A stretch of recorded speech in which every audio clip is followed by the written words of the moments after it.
Italy's 80-year-old president sworn in for a second term. President Sergio Mattarella received an astounding 55 rounds of applause from an otherwise divided Italian parliament Thursday during a wide-ranging speech that underlined the need for national unity after he was sworn in to a second term in office.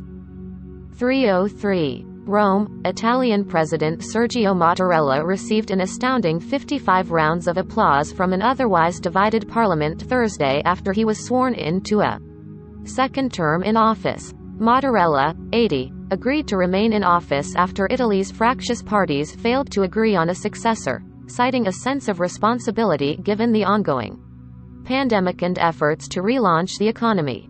Mattarella's decision to remain in office as head of state is expected to allow the current government, headed by Premier Mario Draghi, to finish its mandate, which expires next year. The role is largely ceremonial, but can also require institutional knowledge and deft negotiations to navigate political crises.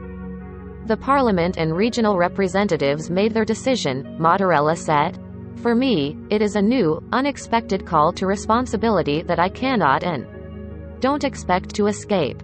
He said that the expectations of ordinary citizens, especially those whose suffering requires an institutional response, would have been jeopardized by a prolonged state of political uncertainty and tensions, which could have put at risk Italy's economic recovery.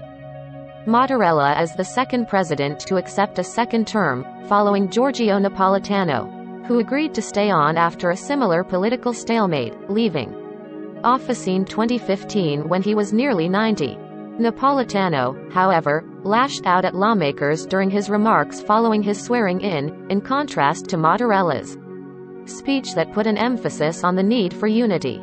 After Thursday's swearing in, the Frecce Tricolore team of acrobatic pilots streamed red, green and white smoke over Italy's Tomb of the Unknown Soldier as Mattarella and Draghi were driven by in a convertible sedan en route to the presidential palace, followed by Italy's presidential guard on horseback.